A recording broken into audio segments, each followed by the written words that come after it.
structure. And there's the Trilateral Commission, a co-creator, now behind Barack Obama. All that stuff will become relevant to this election as we go along. Well, I think one of the, if I've made any contribution to this, then one of the things that I'm most proud of is to have come up with the phrase problem, reaction, solution to describe the most used and the most powerful method of mass mind and emotional manipulation that has been used on us to advance this agenda. It used to be called the Hegelian dialectic. And I thought problem, reaction, solution would sum it up more succinctly.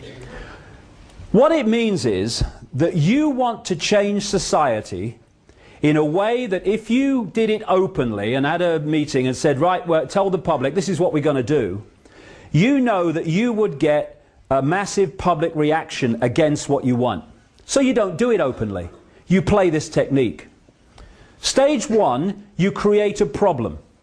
It could be a terrorist attack, it could be a war, it could be a government collapse, it could be a run on a currency, it could be a credit crunch, rising food prices, rising mortgages.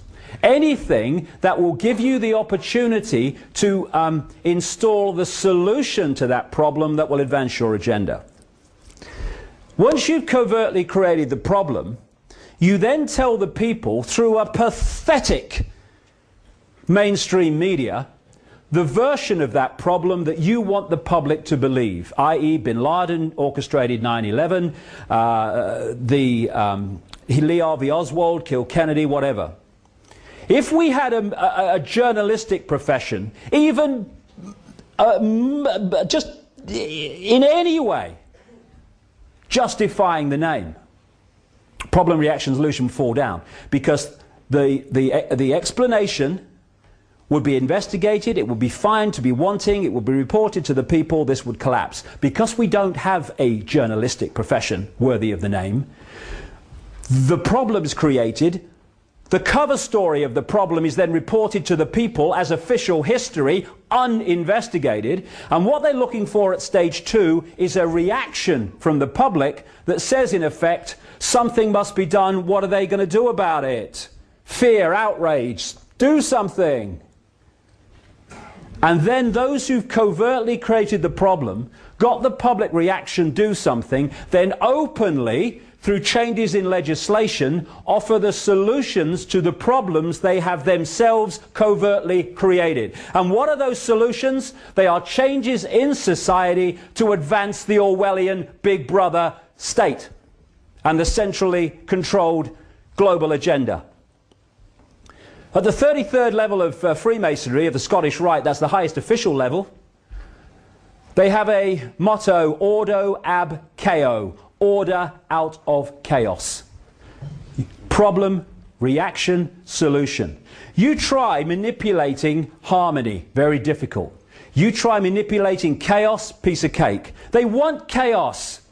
You see, through problem, reaction, solution, we need to switch our minds a bit here. Because of problem, reaction, solution, they don't want crime figures to come down. Because if they do, they can't offer the solutions to the crime figures, which is more control. They want people knifed in the street.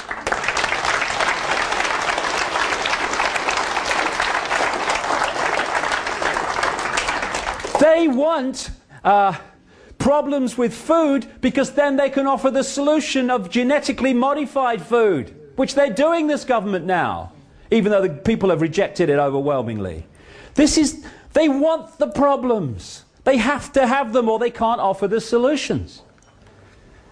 This is what Bush said after 9/11. You're free and freedom is beautiful, and you know it'll take time to restore chaos and order out of chaos, but we will. Problem, reaction, solution. This is the Second World War. If you look at the First World War, after it was over, global power was in dramatically fewer hands than it was when that war started. Nothing changes a society globally or locally like a war. After the Second World War, it was in even fewer hands. And we had the creation of the United Nations, we had the Bretton Woods Agreement, we had the IMF, we had the World Bank came after it. And what they did, these bloodlines, these shadow people at the top of these pyramids, they were behind the British government and the American government of Roosevelt. They were behind Stalin, who was one of their front men. Remember the thing, both sides. And they funded the Nazi party into power, and they funded their war machine. In this book, written, 15 odd years ago, I exposed President Bush's grandfather, Prescott Bush, as a funder of Hitler and the Rockefellers. The Rockefellers paid for a whole floor of a German university for a guy called Ernst Rudin, who was Hitler's race purity expert. The Rockefellers. And the Rockefellers are behind all these organizations that I'm talking about. Now, Prescott Bush was a leading figure in an organization called the Union Banking Corporation, which was one of the Harriman operations in America. It interfaced with the European steel and banking empire of a guy called Fritz Thyssen, who was an acknowledged funder of Hitler, and funded through to Thyssen vast amounts of money. This is Prescott Bush, the president's grandfather, to fund Hitler. How did they go from the Weimar Republic, when they were taking their wages home in wheelbarrows, such was the inflation, to a war machine that could take on Europe? Because of this. And after I came out with it, a few years passed, and then a guy who's I think he's the president of the Holocaust Museum in Florida, he came out publicly in America and said the Bush family fortune overwhelmingly comes from funding the Nazis, and even the Guardian newspaper, hello, there you are, all right, nice you caught up, in the last year or two has run stories about Prescott Bush funding the Nazis. And what they were doing was creating the two sides to bring into conflict 55 million casualties, by the way, into a conflict in a war which has led to the change in the global state. That's how it's done. This is what a Nazi said this. I wonder if we'll kind of recognize this from the last few years. Why, of course, the people don't want war. Why should some poor slob on a farm want to risk his life in a war when the best he can get out of it is to come back to his farm in one piece? Naturally, the common people don't want war, neither in Russia, nor in England, nor for that matter in Germany. That is understood. But after all, it is the leaders of the country who determine the policy, and it is always a simple matter to drag the people along, whether it is a democracy or a fascist dictatorship. Voice or no voice, the people can always be brought to the bidding of the leaders. That is easy. All you have to do is tell them they are being attacked and denounce the peacemakers for their lack of patriotism and exposing the country to danger. It works the same in any country. Hermann Goering. Abraham Lincoln said, public sentiment is everything. Without public sentiment, nothing can fail. Without it, nothing can succeed.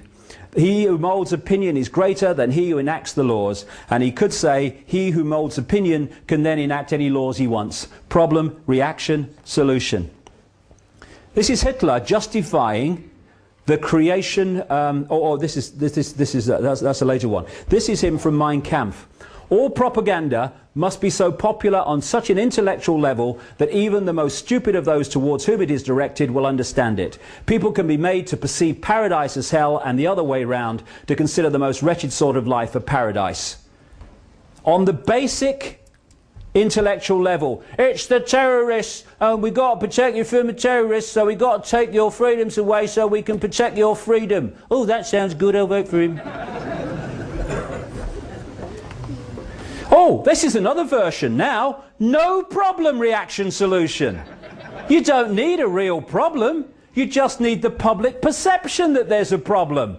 Weapons of mass destruction in Iraq. No problem. Public perception there was justifies an invasion on a lie.